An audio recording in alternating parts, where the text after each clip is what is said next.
Bismillahirrahmanirrahim. Assalamualaikum warahmatullahi wabarakatuh. Alhamdulillahi rabbil alamin. Wal aqibatu lil muttaqin wa la udwana illa 'alal zalimin. Asyhadu an la ilaha illallah wahdahu la syarika lah wa asyhadu anna Muhammadan abduhu wa rasuluh.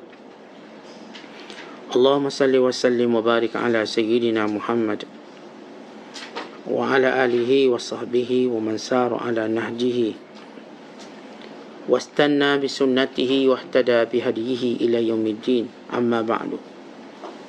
Wa qala al-musannifu rahimahullahu ta'ala wa nafa'ana Allahu bihi wa bi ulumihi fid dharain, amin. Telah berkata Imamul Allamah Syekh Abdul Qadir Al-Jilani, semoga Allah Ta'ala merahmatinya dan kita mendapat manfaat serta barakah ilmunya, bawa denganmu sebuah bakul yang terisi penuh dengan anggur. Lalu duduklah di pintu amalan. Jika ditakdirkan amalanmu, tentu engkau akan beramal. Berikan setiap sebab itu haknya dan bertawakal. Duduk di pintu amalan. Jika diambil daripadamu sebakul anggur itu dan engkau tidak diambilnya, jangan engkau bergerak dari tempatmu itu sehingga engkau merasa putus harapan dari siapa yang mahu menyerumu untuk beramal.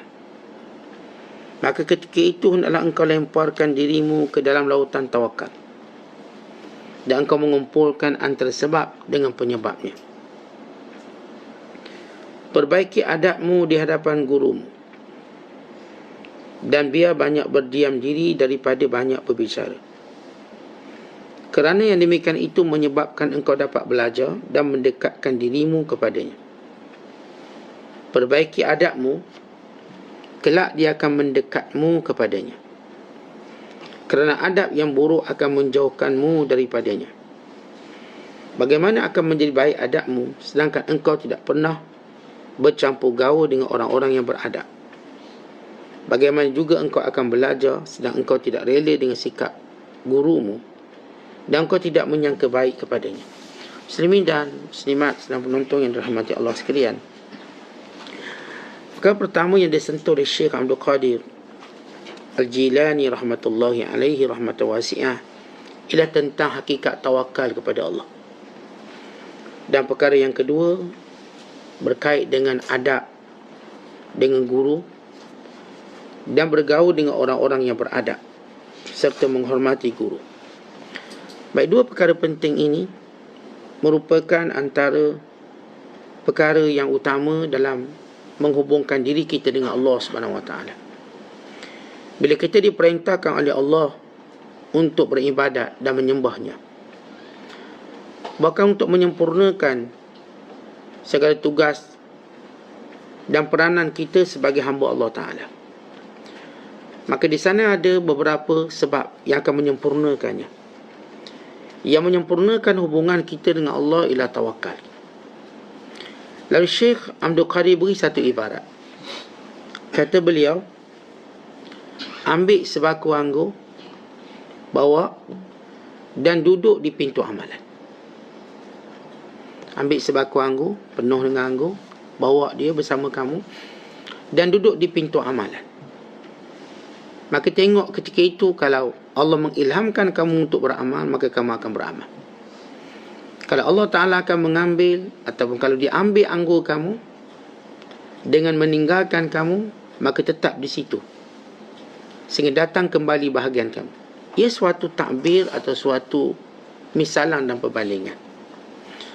Tuan-tuan sekalian, untuk kita beramal, maka perkara yang menenangkan kita dalam amal ialah cukup keperluan makan minum kita. Seorang tidak mungkin beribadat dalam keadaan perutnya lapar. Bahkan Nabi SAW mensifatkan lapar itu sebagai bi'sad dhaji', teman yang terburuk. Bukan sunat kita sebelum tidur untuk makan sedikit makanan supaya kita tidak tidur dan lapar sehingga mengganggu kelenaan tidur kita. Disunatkan kita makan sikit. Ada setengah orang, saya Ustaz memang daripada petang dah daya, tak makan-makan. Jadi sunatkan kita ambil jamuh sikit, roti sekeping 2 atau sebagainya. Perut kita tak kosong langsung, ada sedikit yang diisi. Bahkan kita lihat bagaimana Nabi SAW tidak menggalakkan kita solat dalam keadaan keinginan kita pada makanan itu ada. La salata bihadrati ta'am. Tidak sempurna solat di hadapan makanan. Sebagaimana baginda sallallahu alaihi wasallam menyatakan, "Idza qadimal asya'u wal isya' quddimal asya'." Bila datang waktu isyak dan datang waktu malam, maka utamakan makan malam. Kalau datang waktu isyak dan datang makan malam, utamakan makan malam, supaya kita tak terganggu. Baik, ini kelemahan kita. Kita tidak mungkin mampu beribadat pada Allah dengan perut kosong. Dan kita tak mampu untuk khusyuk. Ini permulaan perjalanan kita. Semua begitu. Islam meraihkan kelemahan ini. Kerana itu sunat kalau kita berpuasa bulan Ramadan, menyegerakan berbuka puasa. Kerana ini akan menyempurnakan ibadat di malam hari di bulan puasa. La yazalun nasu bi khairin ma ajjalul fitr. Kata baginda sallallahu alaihi wasallam, senantiasalah umatku dalam kebaikan kalau mereka menyegerakan berbuka puasa. Supaya dia tidak melihat agama bebankan dia. Tentang kelemahan kita dalam beragama, bila kita mula rasa agama itu beban. Bila mula kita rasa agama itu beban, ia sebenarnya adalah satu musibah pada agama. Kerana itu setiap orang Islam kena berusaha untuk mengelakkan kebosanan dalam ibadat. Namun bukan bermaksud meninggalkan, kerana ia akan bertentangan dengan sifat istiqamah. Setiap kita perlu ada cara masing-masing. Bagaimana kita nak menjadikan setiap perintah Allah Ta'ala ini bukan satu bebanan. Kerana bebanan ini akan merosakkan hubungan kita dengan Allah. Wallahi la yamallu hatta tamallu. Allah tak bosan sampai kamu bosan. Bila kita bosan, maka Allah pun bosan kita. Kerana itu bila baginda sallallahu alaihi wasallam menegur sebahagian daripada kaum mukminat, sebahagian daripada kaum muslimin sendiri, bila mereka ini terlalu lebih buat ibadat sehingga mungkin membosankan diri mereka dan membosankan orang lain, Nabi kata, mah dah cukup. Alaikum ma tutikun.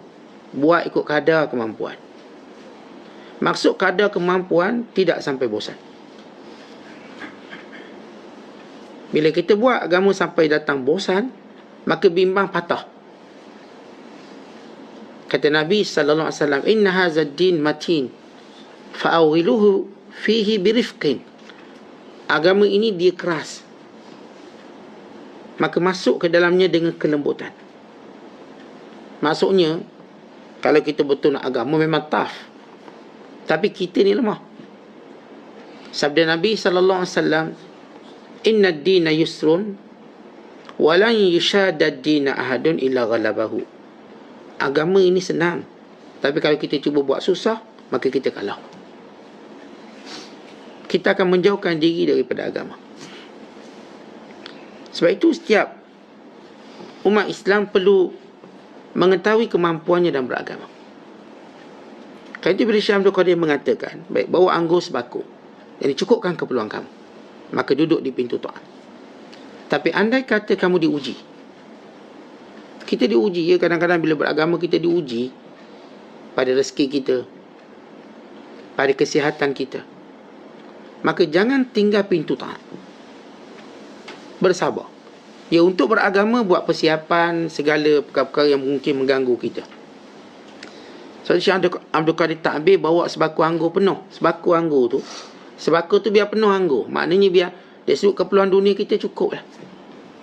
Saya simpan duit dalam bank, saya ada duit cash, saya boleh bayar rumah, bayar kereta, dan saya kemudian duduk di pintu ibadat, pintu taat pada Allah. Tapi andai kata diuji dunia kita, maka jangan sekali-kali lari daripada pintu taat pada Allah.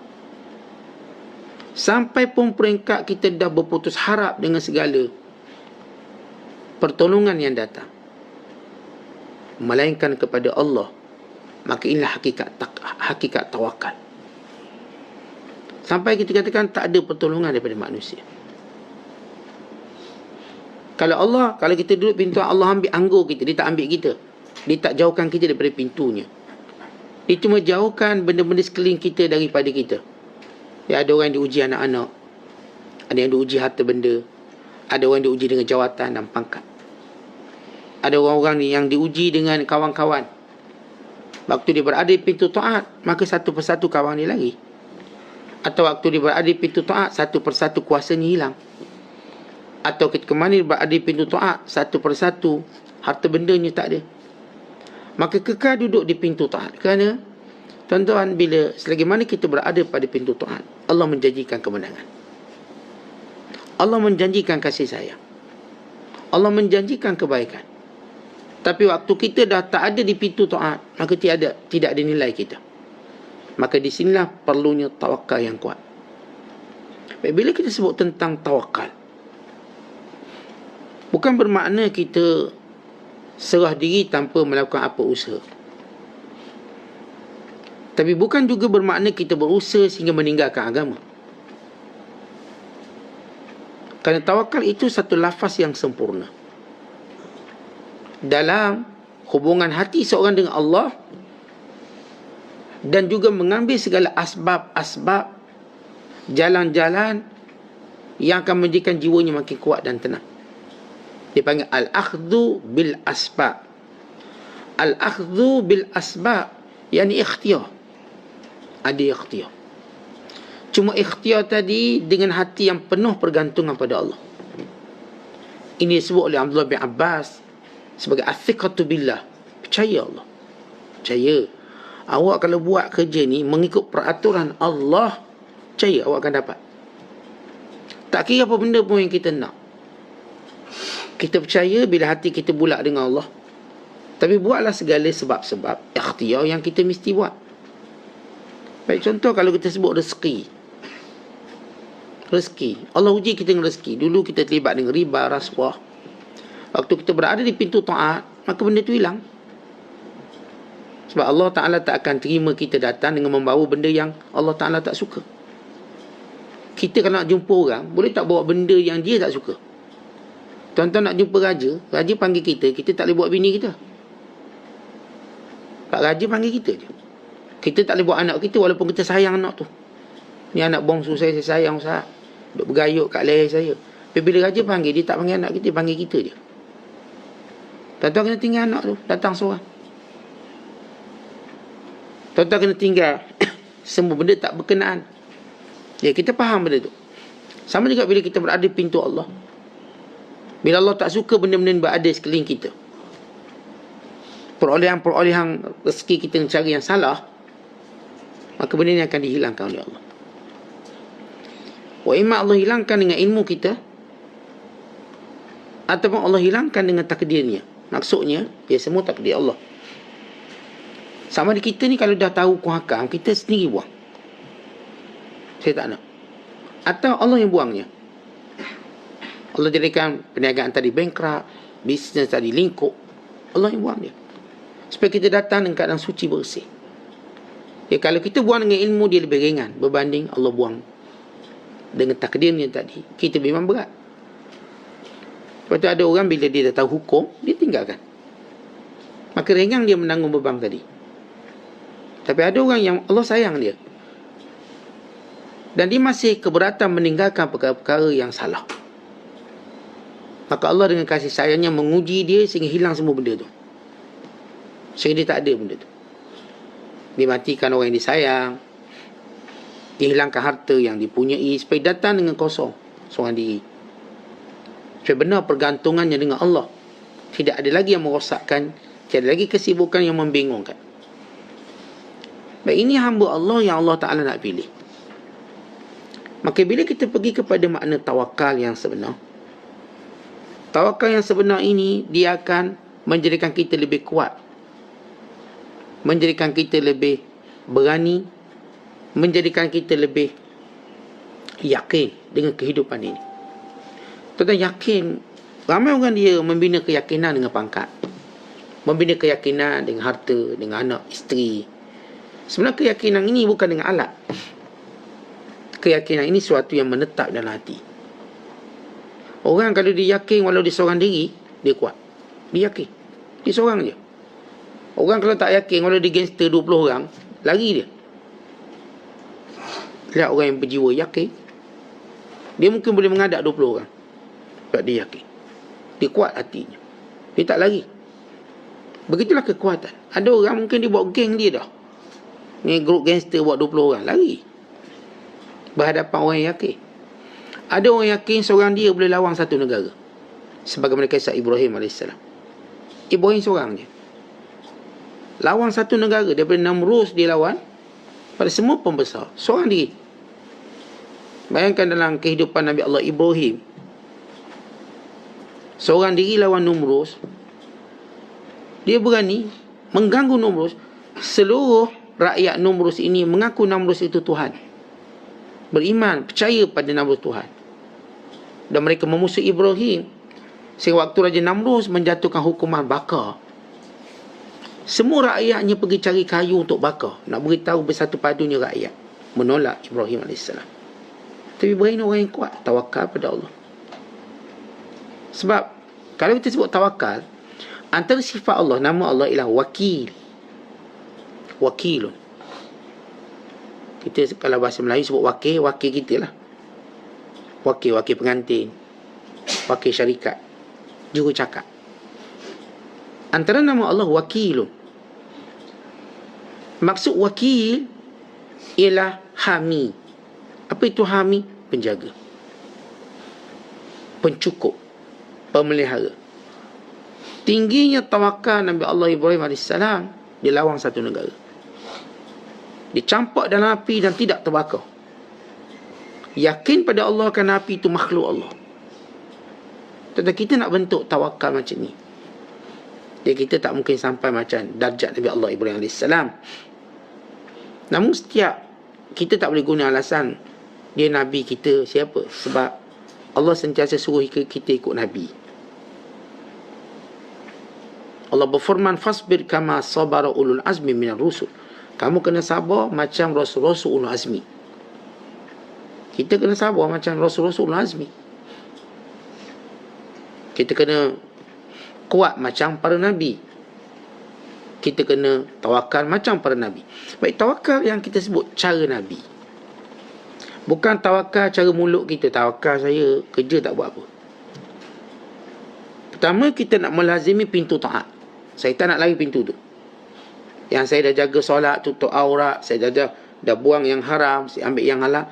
Baik, saya diuji. Macam sebut tadi, sebakul kurma tadi, sebakul anggur diambil, hilang. Tinggal saya kelaparan ni. Saya tak mungkin kerana nak cari anggur balik, nak cari kurma balik, cari makanan, saya tinggal pintu taat. Sebab saya selama ni dah pernah tinggal. Maka saya nak melazimi pintu taat. Saya tak nak lari pun daripada perintah Allah. Saya tidak mau menggadaikan hubungan saya dengan Allah untuk cari dunia yang bersifat sementara. Bimbang-bimbang saya tinggalkan pintu taat, cari dunia, saya pun mati tengah jalan. Ataupun dunia ini menipu saya dan membelik saya. Maka tunggu di situ, kata Syekh. Tunggu kat situ. Walaupun sampai peringkat kamu berputus harap dengan semua orang. Semua orang yang boleh tolong dan bantu kamu. Maka ingat satu benda. Kamu ada senjata yang paling ampuh, tawakal pada Allah. Allah Ta'ala sebut dalam Quran, wa man yatawakkal 'ala Allah fa huwa hasbuh. Siapa yang benar-benar bertawakal pada Allah, maka Allah akan cukupkan dia. Kali itu kata Allah, walillahi ghaibus samawati wal ardh wa ilaihi yurja'ul amru kulluh fa'budhu wa tawakkal 'alaihi. Bagi Allah segala pengetahuan langit dan bumi. Kepadanya berkesudahan segala urusan. Sebab itu sembahlah Allah dan tawakal padanya. Pertama, kita kena tahu, tuan-tuan sekalian, kita semua dalam takdir Allah. Dan kita semua dalam kekuasaan Allah. Semua berlaku atas dunia ini atas irada Allah dan dalam pengetahuan ilmu Allah. Jangan pernah kita rasa bahawa ada orang yang kuat di sini. Ada orang gagah di sini. Ada orang yang boleh menentukan sesuatu polisi yang dikehendaki. Kita meyakini dan ini akidah Allah. Yang menghendaki sesuatu Allah. Yang ingin memberikan sesuatu Allah. Sebab itu kita sebut walillahi ghaibus samawati wal ard. Bahawa segala perkara gaib di langit dan di bumi tidak diketahui melainkan Allah. Walaupun kita dengar orang tu gagah. Kita dengar orang tu gagah, orang tu duit banyak. Orang tu ada kuasa. Lalu kita mula takut dia merancang sesuatu yang buruk pada kita. Maka jangan lupa kita ada Allah. Akhirnya bila Musa AS berhadapan dengan seorang yang paling berkuasa, seorang lagi yang paling kaya. Ada pun paling kuasa namanya Fir'aun. Ada pun paling kaya namanya Qarun. Lawan dengan Nabi Musa yang lemah. Lemah dari sudut kedudukan, kestabilan zahir. Ya, Nabi Allah Musa cuma ada Bani Israel. Ini Mesir, kepunyaan Fir'aun. Ini segala kekayaan, kepunyaan Qarun. Bila bergabung kuasa dan harta, mustahil menang secara akal. Dan itu yang ditakuti oleh semua orang. Orang akan takut orang paling banyak harta, dan orang paling takut orang paling berkuasa. Sebab itu bila berlaku je peperangan, dia orang akan buat satu sanction, tekanan. Pada apa? Ekonomi dan kekuasaan. Kita tengok bila Rusia serang Ukraine. Apa mereka buat pertama? Ekonomi. Harta. Sekat semua benda-benda bersifat harta. Pelaburan ke, aset ke, semua beku. Yang kedua, kuasa. Ini kuasa NATO, kompor. Tenteranya kompor. Dia ugut dengan cara berhimpun di sempadan. Biar takut. Ini dua benda yang manusia akan buat. Dan ini dua benda manusia memang takut. Tapi macam mana Allah Ta'ala ajar kita? Dalam sejarah manusia yang panjang, Allah dah tunjuk banyak contoh orang yang bertawakal pada Allah. Berhadapan kedua-dua ini, akhirnya kedua ini yang hancur. Kuasa Fir'aun tenggelam dalam Laut Merah. Manakala kekayaan Qarun tenggelam di bumi. Ditelan bumi. Akhir semua habis. Musa AS, dia tidak menetap di Mesir. Dia keluar. Untuk Allah gantikan tempat yang lebih baik. Baitul Maqdis. Atau Baitul Muqaddas. Tempat yang lebih baik. Baik, itu contoh orang tawakal. Nabi SAW. Berhadapan dengan kuasa orang Mekah. Dan berhadapan juga dengan kekayaan mereka. Tak cukup mereka kaya, mereka rampas satu orang Islam. Sehingga orang Islam apa-apa ke dana. Ini Suhaib Ar-Rumi daripada kaya, diambil semua harta. Jadi miskin. Ini Abdul Rahman bin Auf, semua diambil harta Abdul Rahman bin Auf. Rumah Abu Bakar dirompak. Dia bukan rompak bagian dalam rumah sekali rompak. Abu Bakar Siddiq radhiyallahu ta'ala anhu, waktu beliau berhijrah ke Madinah, rumahnya dirompak, diambil rumahnya. Datang musyrikin Mekah, duduk rumah ni, hak rumah hakku. Dan semua orang Islam dirompak. Sehingga orang Islam keluar sehelai sepinggan. Tak ada apa. Tak ada negara, tak ada harta. Tapi lihat kekuatan tawakal. Tawakal mereka menjadikan mereka dapat semua benda itu akhir. Sebab itu tuan-tuan sekalian, bila perkara undang-undang yang pertama kita kena pegang, jangan lari daripada pintu taat. Jangan lari. Apa pun berlaku pada kita. Sebab memang kehidupan dunia ini akan ada naik turun. Atas bawah. Tapi beza, kalau kita berada di pintu Allah, kalau kita berada dalam ujian tadi, Allah beri kita sabar. Allah beri kita tenang dan kesabaran. Kekuatan dalam sabar. Tuan-tuan, tak ramai orang dapat kekuatan dalam sabar. Yang ramai orang dapat ialah putus asa ketika bersabar. Itu paling ramai. Wa kana al-insanu ya'usa. Sesungguhnya manusia itu kebanyakan mereka putus asa. Dia sabar dia kerana sabar, wajib sabar. Sebab tak ada pilihan lain. Tapi datang putus asa. Tapi orang beriman, dia tetap kuat di pintu, ataupun dia tetap kuat dalam ujian Allah dengan diberikan kesabaran yang tinggi. Tak sabar. Dan bila mana dia diberi nikmat, maka dia bersyukur. Kekuatannya ialah dalam syukur dan juga sabar. Tapi pantang orang beriman satu, jangan pernah tinggal pintu taat hanya kerana ingin mencari habuang dunia. Maka tawakal dengan maksud tidak membelakangi pintu Allah untuk mencari bahagian dunia kita. Jangan belakangi. Seorang yang dia ini cari rezeki yang halal untuk memastikan kecukupan hidupnya dengan tidak meninggalkan ketaatannya pada Allah, ini benar-benar orang tawakal. Tapi seorang bila dia buat je benda haram, dia sudah hilang dengan makna tawakal. Tak ada. Kalau dia terima rasuah, dia bukan orang bertawakal. Kalau dia buat je benda haram, terlibat dengan riba, dia bukan orang tawakal. Kalau dia kata saya tawakal pada Allah, ni bisnes saya buat ni, guna duit bank riba, saya tawakal pada Allah. Tak, itu bukan tawakal. Kerana syarat tawakal dah hilang. Sebab tawakal itu ialah tidak membelakangi pintu Allah, yang hukum hakam. Siapa pun yang tetap kekal dengan mematuhi hukum Allah, dia bertawakal kat mana pun dia berada. Jadi asas pertama yang nak diajar pada kita, tuan-tuan sekalian, jangan tinggal pintu taat pada Allah. Apa pun kita nak jadi. Saya ni nak jadi cikgu katakan. Okay, pintu ketaatan pada Allah jangan tinggal. Walau saya mungkin diposting tempat tak ada masjid, tak ada surau. Ya, ada sahabat-sahabat kita jadi cikgu, posting tempat tak ada masjid, surau. Di pedalaman Sabah, Sarawak, sebagai contoh lah. Tapi kerana dia orang tawakal pada Allah, dia yang buat surau. Dia buat surau, dihidupkan surau. Artinya kerja dunia tak pernah menjadi alasan untuk dia membelakang perintah Allah. Kalau dia seorang pekebun, saat saya berkebun jauh dari masjid surau, dia buat surau kat kebun itu untuk dia solat. Kalau dia seorang ahli sukan, dia ahli sukan, dia tetap cari ruang macam mana dia nak solat. Ada sahabat saya ni, dia memang ahli sukan, pemain golf, tapi dia jenis orang tak tinggal solat. Akhir letak kain golf dia solat atas padang golf. Oh, kelang kabut. Dia punya manajemen ni kelang kabut. Kenapa boleh semayang atas padang golf? Mana ada orang buat? Akhirnya manajemen pun buat satu surau kat padang golf. Ya, orang ni orang tawakal pada Allah. Kita travel luar negara, setengah negara tak ada masjid surau misalnya, kita tetap solat. Ada sahabat-sahabat saya cerita yang suka travel, kadang-kadang ustaz kita solat bawah tangga bergerak, solat situ. Akhirnya sebab dia, macam contoh beberapa airport di negara bukan Islam buat surau, sebab dia. Bayangkan, kerana ada orang yang ditawakal pada Allah, dia tetap cari rezeki, tapi dia tak membelakangi pintu taat. Ni sahabat-sahabat kita yang bereksir di luar negara, di negara bukan Islam. Saya tanya sahabat saya yang belajar di luar negara, bila nak semayang, dia minta profesor minta break 5 minit je untuk disolat.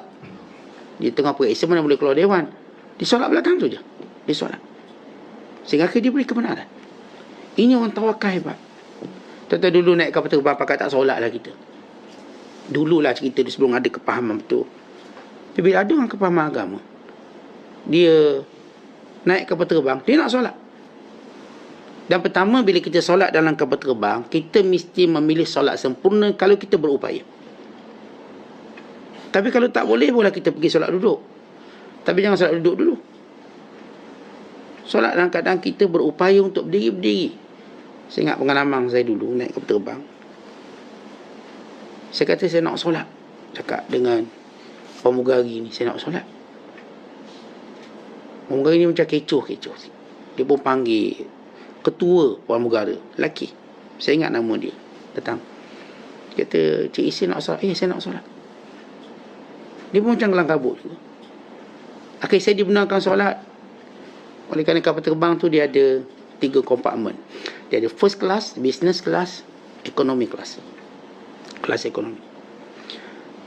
Yang depan sekali ni saya naik Airbus masa tu. First class ni orang kaya lah, kaya betul.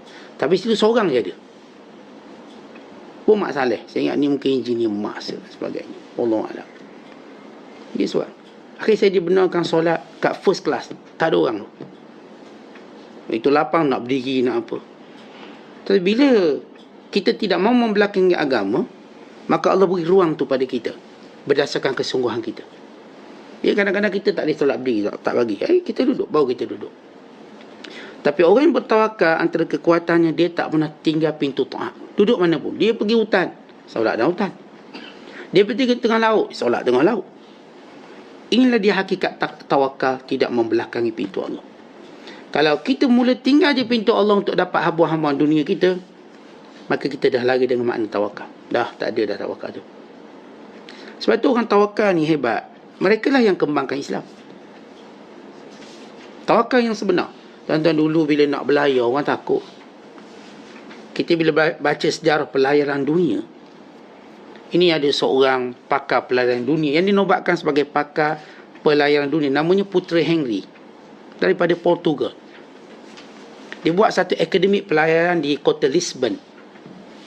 Kita baca sejarah bab pelayaran ni. Tetapi dia sendiri takut nak berlayar. Takut. Walau orang nama di Eropah namakan dia sebagai raja pelayaran, dia tak pernah berlayar. Takut. Tentang dulu laut lagi dia takut. Dulu, cerita dulu laut. Dengan teori macam-macam. Lepas tu konon laut ni ada raksasa sotong besar, kereta besar lah. Kononnya ada ni, kapal jin lah. Macam-macam cerita lah orang dulu. Mereka kata di ujung sana tu, laut sana mendidih sebab matahari dia terbenam. Di ujung laut di situ mendidih. Ada yang kata pula ujung sana mungkin kita jatuh ke bawah. Teori yang macam-macam sehingga orang tak berani berlayar. Datang umat Islam. Tetapi yang membuka pintu laluan pelayaran dunia inilah umat Islam. Ia diakui sendiri oleh Barat. Sebab orang Islam membawa semangat tawakal dan kesungguhan untuk menyampaikan dakwah. Akhirnya mereka mampu bergerak. Akhirnya semua laut ini dikuasai oleh umat Islam. Itu cerita bagaimana hebat tawakal. Sebab itu dalam kehidupan kita, tuan-tuan sekalian, tawakal kita pada Allah dengan maksud jangan pernah kita tinggalkan pintu taat siapa pun kita. Yang nama engineer, yang nama arkitek, yang nama doktor, yang nama pelayan, yang nama nelayan, yang nama petani, yang nama guru, yang nama pekerja, yang namanya kuli, namalah apa benda pun, apa pun saya buat, saya tak pernah tinggal pintu taat saya pada Allah. Makinlah hakikat tawakal. Kalau kita mula tak percaya pada Allah dengan meninggalkan pintu taat, lalu terlibat dengan benda haram dan benda berdosa, maka kita terkeluar dari senarai orang yang tawakal pada Allah. Kita terkeluar daripada senarai orang-orang yang dijaga oleh Allah. Kerana para ulama menyatakan, siapa yang bertawakal pada Allah, antara kekuatan yang Allah beri pada dia, Allah pelihara dia daripada syaitan. Himayatus syaitan. Himayatum minas syaitan. Maksudnya, sebab saya dah sebut tadi, kita ni nak melazimi pintu taat siapa pun kita. Tuan-tuan kerja apa pun tak kisah. Nilai benar pekerjaan kita tadi, saya tak pernah buat benda yang melanggar perintah Allah atau meninggalkan ibadat pada Allah. Saya sibuk mana pun saya kerja. Kawan saya dulu dia cerita dia jadi supervisor kat kilang kat England. Sekali yang kami belajar. Ya, kami masa duduk kat Mesir, bila cuti semester di Mesir, kita ada beberapa mazhab belajar ni. Ada mazhab pergi kerja dekat UK lah. Pergi UK. Sama ada kerja kutip buah strawberry, kutip buah apple, kedai mamak, kedai kari, atau kerja kilang. Ni power sikit yang kerja kilang lah. Ada yang kita ni jenis tambah pengajian, talaki. Dan saya minat ilmu, maka saya bertalaki. Cuti kita bertalaki, kita tak pergi mana-mana. Duit pun jimat, cari tok guru. Ada orang pula dia sibuk persatuan lah. Kita ada persatuan pelajar, sibuk persatuan, macam-macam program. Ada orang pula sibuk berjalan. Cuti lah jalan, pusing. Turki, pusing Mesir, semua berjalan. Ada orang pula inilah peluang dia tidur. Tapi anehnya masa belajar pun dia tidur juga. Cuma banyak lagi lah tidur, tak ada lawan nak marah-marah. Kerjanya tidur. Kalau saya pergi rumah dia, tidur. Malam baru dia celak. Orang gerak bangun solat zuhur asar. Dia kata, saya hidup, saya Ustaz tak pernah tengok matahari. Dia tidur siang hari. Tak pernah tengok matahari, bayangkan. Masuk bilik tidur dia rasa aura tidur. Dengan kita rasa gantuk bilik dia. Kuat, aura kuat. Memang kerjanya tidur. Jadi kita belajar ni macam-macam mazhab lah. Kita taklah mencela antara satu sama lain, kerana keperluan kita berbeza. Yang tambah mengaji, yang tambah tidur, yang bekerja. Ni cerita kawan saya pergi England kerja, dia pun jadi supervisor pada satu kilang. Saya ni kerja Ustaz, tanya berapa boleh buat balik. Alhamdulillah dapatlah 100,000. Sebab dia nak duit, dapat duit. Dia kata waktu kita ni nak sembahyang terkejar-kejar ni, kerja banyak. Tapi cilak ni, Sebab dia orang yang melazimi pintu Allah, tetap solat. Ikut mana pun solat. Macam mana pun kelang kabut, dia duduk pantau sana pantau sini, ada ruang terus solat. Tak buang masa solat. Agak-agak dah masuk je waktu solat. Solat. Tadi ini orang-orang melazimi pintu tawakal pada Allah. Kita nak macam ni. Jangan sekali bila hilang dunia kita pun tinggal pintu taat. Jangan tinggal. Allah uji seketika. Pintu tu selamanya. Tapi kalau kita tinggal pintu tawakal kita pada Allah, maka Allah tak jaga kita daripada musuh nombor satu kita, syaitan. Musuh nombor satu kita, innahu lakum aduwwum mubin. Musuh kita pertama syaitan. Apa kerja syaitan? Pastikan kita masuk neraka. Tuan-tuan, ini dahsyat dia punya matlamat. Dia nak jadikan kita masuk neraka. Musuh-musuh kita kat dunia ni paling kuat nak suruh kita mati je. Kalau tuan-tuan ada musuh kat dunia ni, apa yang diharapkan? Setengahnya paling kuat nak suruh kita mati. Atau setengah musuh kita nak suruh kita berhenti mengajar je. Jangan mengajar sudah. Tu musuh kita. Setakat tu je dia. Atau mungkin setengah musuh kita tak nak bagi kita bisnes je. Dah. Kau jadi orang biasa, kau kerja dengan aku. Permusuhan manusia tak kuat. Sehebat-hebat manusia bermusuh sama dia nak orang tu mati. Tapi kata Imam Syafi'i rahimahullah, yang musuh aku nak aku mati, dia lupa dia juga akan mati. Tentang kita doa harap biar dia mati cepat, ustaz. Habis awak tak mati ke? Kita bercita-cita musuh kita mati, kita bercita-cita yang tak baik, tak betul. Kenapa? Sebab kita juga mati. Sebab saya nak biar dia mati cepat. Lepas dia mati, lepas tu kita pula mati. Sama je. Cuma nak beritahu, kalau musuh kita namanya manusia, dia punya permusuhan yang tak kuat. Tak kuat. Dan kita pun boleh raih daripada mata dia. Dia tak nampak kita, dia pun tak boleh buat apa lah. Sebab kita dah hilang. Tapi syaitan tidak. Kita tak pernah raih daripada mata dia. Kita yang tak nampak dia. Tuan-tuan bayangkan kita bermusuh dengan makhluk yang sentiasa bersama kita, yang sentiasa tengok kita dan kita tak boleh tengok dia. Innahu yarakum huwa wa qabiluhu min haitsu la tarawnahu. Sesungguhnya iblis dan para tenteranya melihat kamu dan kamu tak dapat tengok mereka. Tuan-tuan, kalau kita berlawan dengan musuh kita tak nampak, macam mana kita nak menang? Tahu-tahu ketuk atas kepala belakang. Tahu-tahu pukul kita. Macam mana kita nak menang? Cuba beritahu cara nak menang lawan musuh halimunan ni yang tak nampak.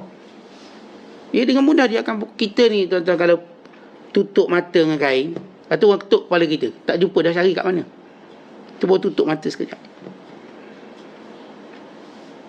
Bila kita tidak bertawakal pada Allah dengan meninggalkan pintu taat, umpama seorang anak, bila ditinggalkan dakapan ibu dan ayahnya, dia tak akan selamat lagi. Kalau dia didakap oleh mak ayah dia, walau dia tak dapat mainan, dia nangis, tak apa, dia masih selamat. Bila dia cuba lepas diri daripada dakapan ibu ayah yang paling sayang dia, maka musuh-musuh sedang menanti, dia tak akan selamat. Dia orang yang bertawakal pada Allah, Allah pelihara dia daripada syaitan. Kalau tak tawakal, maka hidupnya telah dikuasai oleh syaitan. Syaitan berdapat satu benda besar, dia nak masukkan dalam neraka. Yang kedua, bila mana seorang bertawakal pada Allah, maka Allah Ta'ala akan mengelakkan dia daripada terkena penyakit-penyakit ghaib seperti ain, sihir. Tentang penyakit ain ni kita tak boleh nak jangka. Apa itu penyakit ain? Ain ni maksudnya mata. Ainun, mata. Penyakit ain adalah penyakit disebabkan pandangan mata orang pada kita. Bukan kata ulama', kadang-kadang bukan orang, jin tengok kita pun, yang mencetuskan dengki atau mencetuskan rasa takjub. Siapa yang dipandang oleh makhluk Allah dengan pandangan dengki dan pandangan takjub, maka dia akan terkena penyakit ain. Baik, bila orang tengok kita ni, ada 3 jenis orang tengok kita. Yang pertama, orang tengok kita, tengok biasa je. Macam dia tengok kayu, tengok ikan, dia tengok, dah, dia belak. Yang kedua, dia tengok kita, dia dengki. Tengok, ish, hebat dia ni. Dia pun datang dengki. Macam mana nak jatuhkan dia? Kaya dia ni, macam mana nak suruh dia miskin? Orang tengok, dia dengki. Yang kedua, yang ketiga, orang tengok kita, takjub. Hebatnya dia. Anak siapa ni? Suami siapa ni? Bini siapa ni? Takjub. Ni perempuan-perempuan yang suka melawar, melaram. Orang pun tengok, ni siapa ni, cantik. Tahu-tahu rebah kena air. Tunjuk lawa. Orang tengok dia semua tak tunjuk. Maka yang tengok kita dengan sebab dengki pun ada dua jenis. Pertama, dengki dan dia melaksanakan dengkinya. Yang kedua, dengki dia simpan hati dia. Maka tetap dia beri kesan. Bila seorang sahabat Rasulullah namanya Sahal bin Hanif. Sahal bin Hanif ni tuan-tuan, dia kulit dia lembut. Kulit dia ni lawa, cantik. Persis bagaimana kulit perempuan lembut. Satu hari dia bermusafir dengan Nabi SAW. Bila musafir dengan baginda SAW, maka Rasulullah pun berhenti. Maka dia pun nak mandi. Dia pun mandilah. Orang lelaki mandi, buka baju, mandi. Seorang sahabat Rasul lalu namanya Amir bin Rabi'ah radhiyallahu ta'ala. Amir, dia tengok, ya Allah, lembutnya kulit dia. Kulitnya kal azra, macam anak dara. Takjub. Ya, ada setengah lelaki ni, kita sama lelaki tengok takjub. Sebab nampak dia bijak, hebat. Nampak dia handsome. Sama perempuan pun sama.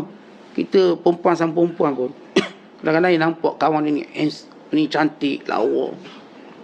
Tengok semua lembut kulit, lembut, senyuman, manis. Jadi seketika itu Sahal bin Hanif pun rebah jatuh sakit. Lalu Rasulullah SAW ziarah. Nabi tengok muka dia dah pucat kekuningan. Itu tanda ain bila muka pucat. Tentang kita sebut bila muka pucat ni macam sakit. Kadang-kadang tengok kawan kita nampak macam pucat. Tahu-tahu mati lepas tu. Pucat. Kita kan paling takut bila orang kata kat kita, pucat muka awak ni. Mana kita sakit. Pucat, kekuningan, sufrah. Lalu Rasulullah SAW tengok, pucat muka ni. Kamu ni kena air ni, kata Rasulullah. Kena air. Lalu kata Rasulullah, siapakah orang terakhir yang melihat kamu?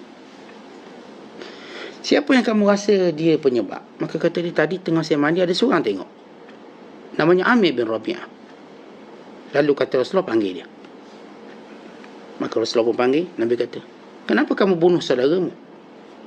Halam barakta? Kenapa kamu bunuh saudaramu? Kenapa kamu tidak bertabarruk? Berbarakah dengan menyebut tabarakallah? Ataupun apa ungkapan-ungkapan menyebut nama Allah waktu kita melihat satu yang takjub. Tapi bila kita lihat satu benda yang takjub, kita sebut subhanallah, maksudnya. Atau subhanakallahu fiik, moga Allah berkati. Ini panggil tabarruk, mendoakan keberkatan. Sebab itu bila kita jumpa pengantin kahwin, kita doa dia barakallahu lakuma wa barakallahu alaikuma wa jama'a bainakuma fi khairin. Tujuannya sebab pengantin ni kan, kebiasaan pengantin dia suka tunjuk lawa-lawa belaka. Jadi orang tengok ni macam-macam pandangan. Yang tengok cuma biasa je, okey. Tengok, ini bila nak bercerai ni. Ini bila. Dia macam-macam pandangan orang. Kita tak tahu apa yang dibisikkan hati seseorang. Sebab itu bagi menghilangkan ain tadi, sama-sama kita doa pada pengantin, barakallahu laka atau barakallahu lakuma wa barakallahu alaikuma wa jama'a bainakuma fi khair. Pengantin dia mesti cari doa tu. Tidak dia terkena ain. Dia silap dia pun banyak. Duk belawar lebih sangat, kenapa duk tunjuk semua orang? Silap dia juga. Secara hukum pun tak boleh. Tapi lah orang kita ni tuan-tuan ada kesilapan yang telah dinormalisasikan. Bila kesilapan yang telah dinormalisasikan, agak sukar kita nak tegur. Sebab dah jadi kebiasaan perempuan bersolek, berincu, berbedak, dah jadi kebiasaan. Walaupun ia bukan satu benda yang dibenarkan dalam syarak secara umumnya. Tapi kecenderungan wanita untuk melawar, yang melawar tu tak salah pun, tapi tempat yang salah. Tempat. Kita kalau melawar lelaki kita tak apa, tapi depan lelaki tak melawar sangat pun.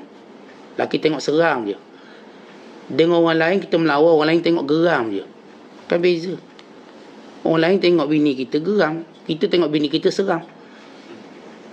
Sebab apa? Bini kita lawa, tapi silap tempat dia melawarnya. Dia nak keluar gosok baju, duduk rumah tak gosok baju. Bukan sekadar Baju tu berkedut, kulit pun dah berkedut sekali. Artinya itu masalah ain yang berlaku di luar masyarakat. Suami tengok kita lawa, dia tak kena ain. Orang lain, cerita orang lain. Maka ini, tuan-tuan, untuk elok penyakit yang kita tak nampak, ain, sihir. Sihir pun sama. Tuan-tuan tahu kena sihir. Apa sihir? Orang sihir saya? Saya tak ada musuh. Ramai orang yang kena sihir, dia kata dia tak ada musuh. Betul, awak tak ada musuh yang awak tahu. Awak ada musuh yang awak tak tahu.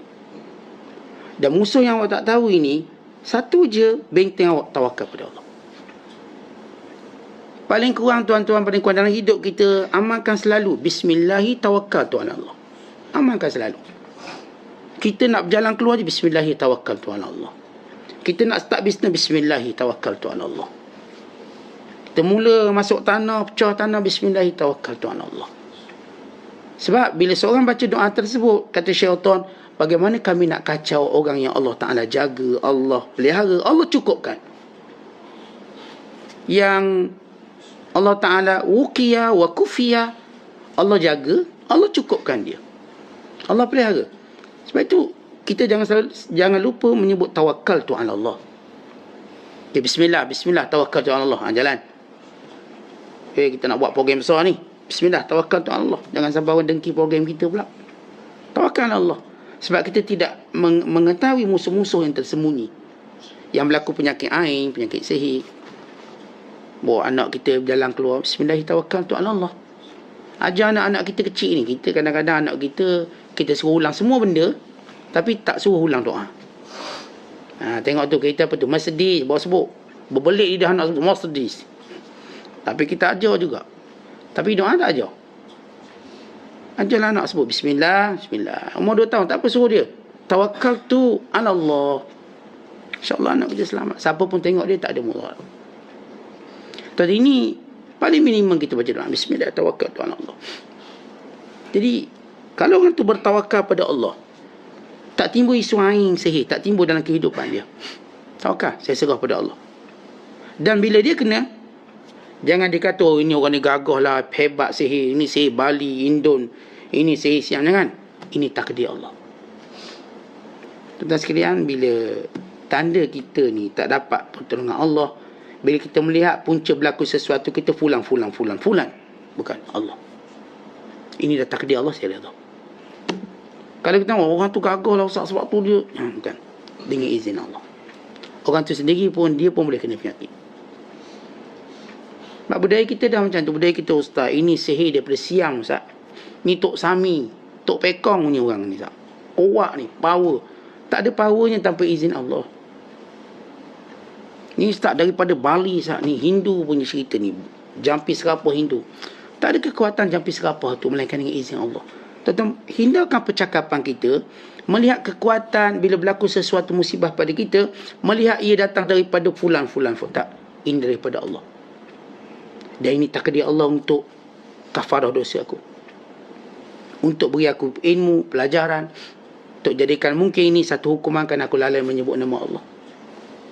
Setiap kali kita kena sesuatu, jangan kata orang fulan buat. Mereka tak ada kuasa apa-apa. Mereka tak ada kuasa. Siapa pun tidak ada kuasa atas dunia ini melainkan dengan izin Allah. Siapa pun tak boleh beri mudarat melainkan dengan izin Allah. Pegang benda ni, inilah dia, kita katakan tawakal kita. Tak takut orang tu ada kuasa ke, ada apa, dia nak buat itu, dia cerita buat itu, buat ini. Kita kata apa? Hasbiyallah wa ni'mal wakil. Alladzina qala lahumun nas innan nas qad jama'u lakum fakhshawhum fazadahum imana wa qalu hasbunallah wa ni'mal wakil. Orang-orang akan berkata kepada kamu, semua orang sedang memusuhi kamu, mereka berkumpul untuk memusnahkan kamu dan segala kelengkapan, kekuatan, kekuasaan, katakanlah cukuplah bagi kami Allah sebaik-baik pembantu dan penolong. Ini adalah orang tawakal. Sebab tu bila tentera Islam melihat tentera Ahzab ramai, belum pernah tengok ramai, belum pernah umat Islam zaman Rasulullah dikepung. Satu-satu peperangan Rasulullah dikepung, perang Ahzab. Tuan-tuan bayangkan, Rasulullah dikepung, umat Islam dikepung, Madinah dikepung. Madinah tidak pernah dikepung melainkan dalam peristiwa Ahzab. Dajjal kalau diturung pun dia tak boleh kepung Madinah. Kerana Madinah akan dikepung oleh malaikat yang menjaganya. Dia boleh pusing kat luar je. Kalau ada geng-geng dia kat dalam, geng-geng ni keluar sendiri. Dia tak boleh masuk. Setiap kali dia buat pusingan keliling Madinah, maka akan tercampak keluar munafik-munafik daripada Madinah. Orang tu tak selesa duduk Madinah untuk dia pengikut Dajjal. Tapi untuk Dajjal masuk, tak ada ruang. Baik, kali pertama Madinah dikepung, azab. Mencemaskan puluhan hari dikepung. Sehingga para sahabat makan kurma sebiji 3 hari. Bayangkan hari pertama jilat. Hari pertama kurma ambil sebiji jilat. Hari kedua tak dalam mulut je. Dari ketiga baru telan. Biar ada perasaan ada makanan. Itu keadaan para sahabat. Tak boleh balik rumah. Masjid pun tak boleh pergi. Duduk tempat masing-masing. Itu jadi masjid 7 tu. Tempat yang mereka duduk, mereka solat. Maka dia namakan masjid. Kalau tuan-tuan pergi kat Khandaq ni, mereka namakan masjid 7. Sahabat-sahabat duduk situ tak boleh nak bergerak. Tunggu. Cemas. Semua cemas. Detik cemas. Tengok bala tentera kafir ramai. Lengkap. Semua kaum ada. Yahudi ni, kabilah ni. Kenapa orang Islam berkata? Tengok.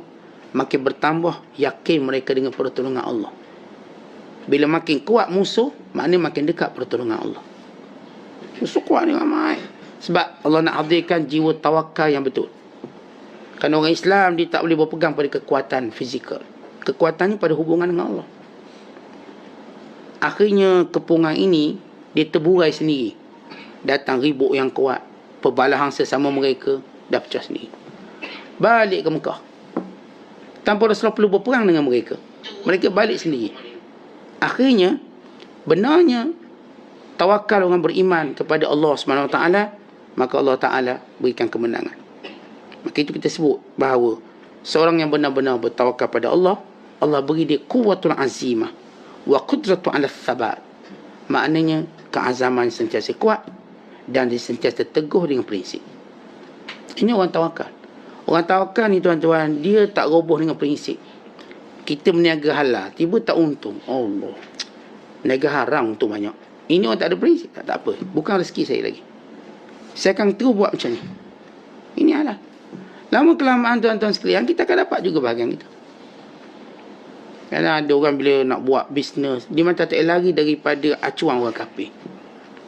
Ni kalau buka kedai, kena buka lagu. Kalau tak buka lagu, mana kedai tak boleh buka. Dia jadi macam acuan dia. Tu kalau kita pergi kedai yang tak dengar lagu, payah. Tuan-tuan masuk kedai, 10 kedai buka lagu. Lagu ikut sedang dia, ikut suka dia. Padahal tak ada orang dengar. Bunyi blender, bunyi apa lagu. Tapi dia dah acuan dia macam tu. Tak ada kita pergi kedai yang buka ceramah, payah. Ni lagi payah. Nak pergi kedai yang diam pun payah. Agak sukar. Bila ada kita, hantar saya, sahabat-sahabat saya, buka kedai. Saya kata, kenapa tak buka juga lagu ni? Kita ni, pekerja saya buka, bukan saya. Dia tak boleh lari daripada keadaan tu. Dia dah biasa. Padahal kalau kedai tak ada orang nak dengar lagu pun, nak dengar lagu, masuk dalam kereta ke, orang nak pergi makan. Tapi oleh kerana acuan dah macam tu. Acuan. Setengah-setengah yang saya sebut normalisasi maksiat yang berlaku. Bila bisnes, ni perempuan mesti jangan pakai tudung. Setengah-setengah tempat, setengah-setengah keadaan. Kalau pakai tudung tak untung. Ni kalau kita tunjuk benda-benda yang lebih Islamik sikit, ni orang tak datang. Tu ingat bila sahabat kita cerita, bila dia jual stik, dia tak jual arak. Ni datang orang kampung supos seranah dia. Saya tak akan makan lagi di sini sebab tak ada arak. Tapi kerana dia ada prinsip.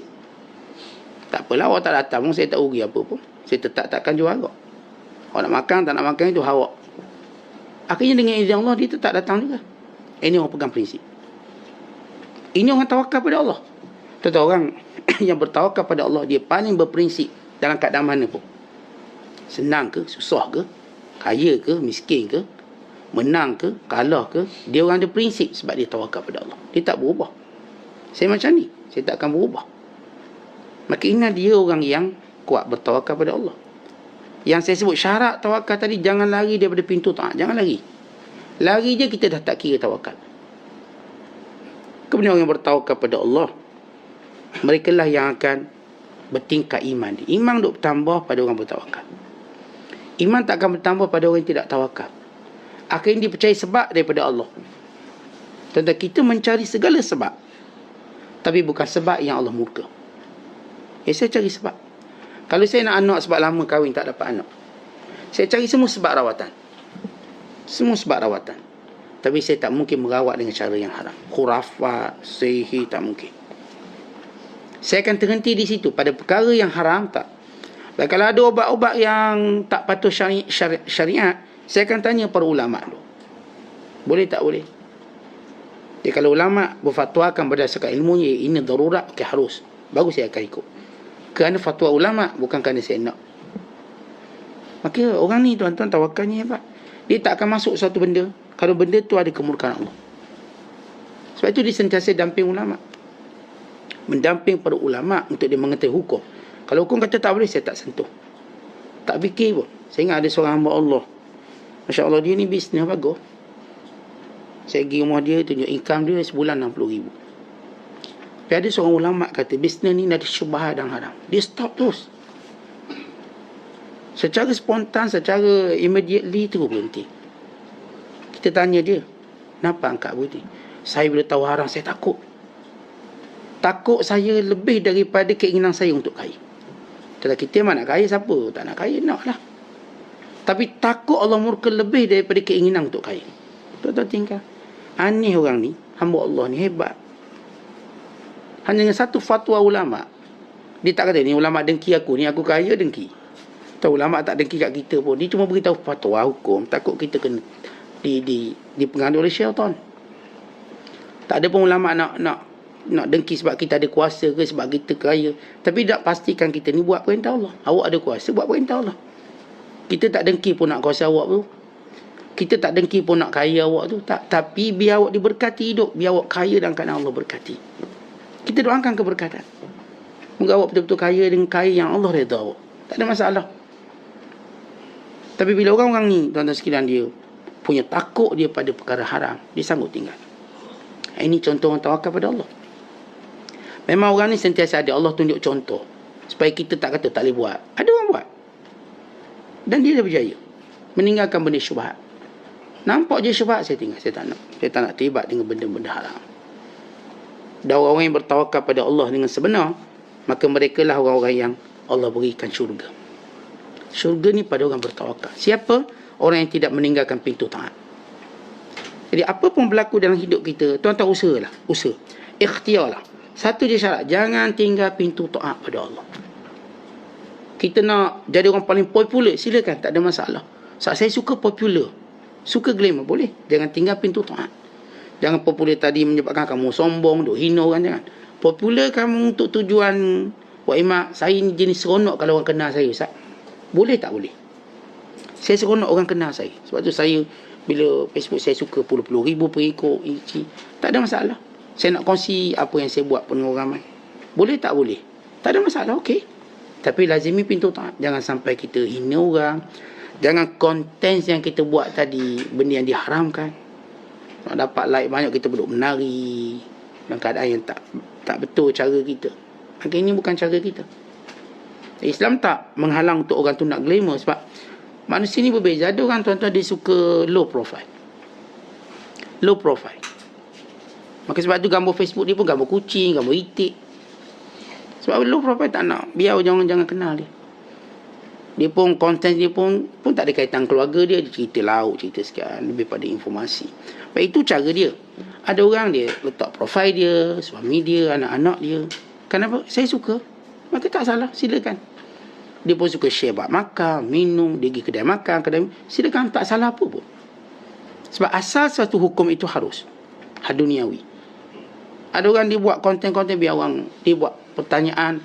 Kalau nak tahu, follow saya. Disyarat dia follow. Biarlah ikut suka dia, itu cara dia. Tuan-tuan nak tahu, tuan-tuan follow lah. Dia kata, ni ada 5 tips saya nak bagi.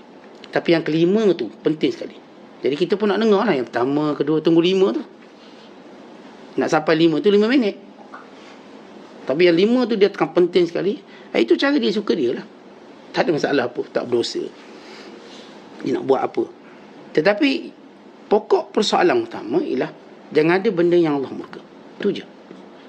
Kalau sampai dia daurat, maka ini Allah murka. Maka tak guna followers kamu yang ramai tidak boleh menyelamatkan kamu daripada kemurkaan Allah, daripada azab Allah. Basic, simple dalam memahami makna tawakal. Usaha segala usaha, jangan tinggal pintu taat.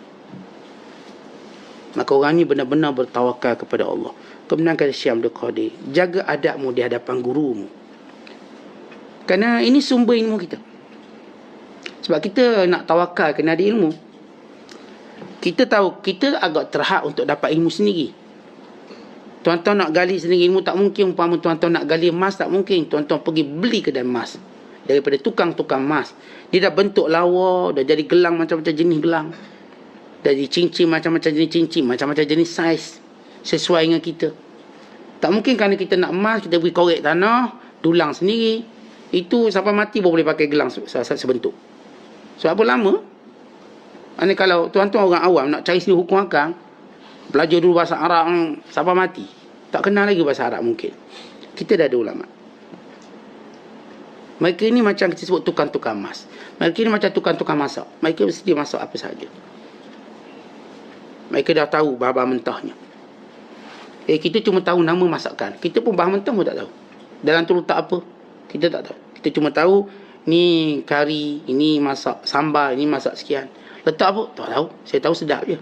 Begitu buat hukum akal. Kita mungkin tak tahu bagaimana cara hukum itu keluar. Tapi kita tahu hukum ni betul. Maka kita ada ulama. Maka untuk kita mendapat ilmu pada ulama, jaga adab dengan mereka. Antara adab yang paling baik ialah diam di hadapan mereka. Satu cerita tuan-tuan, ada seorang Arab Badui. Dia duduk depan ulama namanya Imam Syafi'i. Sepanjang dia duduk mengaji, dia diam je. Lepas satu hari Imam Syafi'i kata, kamu ni tak pernah cakap. Dia diam. Tapi dia tak macam kita. Kita diam juga, tapi terpaksa tidur diam gitu. Ni dia diam, dia dengar. Lalu kata Imam Syafi'i, kenapa kamu tak bercakap? Tutilus samak. Kamu ni diam banyak. Lalu kata beliau, Tuan Guru, askut fa aslamu. Saya bila diam, saya lebih selamat. Cakap kan dosa banyak pula. Diam lebih selamat. Wa asma' fa a'lamu. Bila saya dengar, banyak benda saya tahu. Tok Guru cakap, saya dengar. Kalau saya cakap, saya tak dapat benda yang Tok Guru cakap. Baik saya dengar. Asma' fa a'lamu. Saya dengar, saya faham. Inna hafdzal mar'i, bahagian seseorang itu fi udhunihi lahu, pada apa yang didengar oleh telinganya.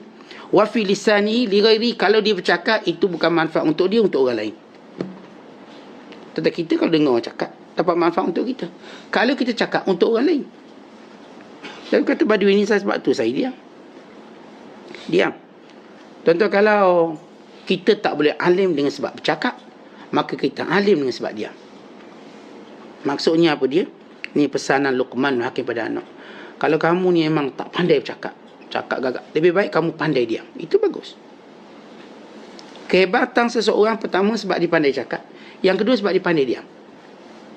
Ya. Maka itu lebih baik. Tetapi bila raja-raja ni berkumpul, masing-masing cerita pengalaman memerintah. Ni Raja Rom, Raja Parsi, Raja India, Raja Cina. 4 raja ni dia kumpul sekali. Lalu masing-masing ceritalah. Kalau orang yang kerjanya pemerintah, dia ada pengalaman-pengalaman dia. Masing-masing berkongsi satu idea.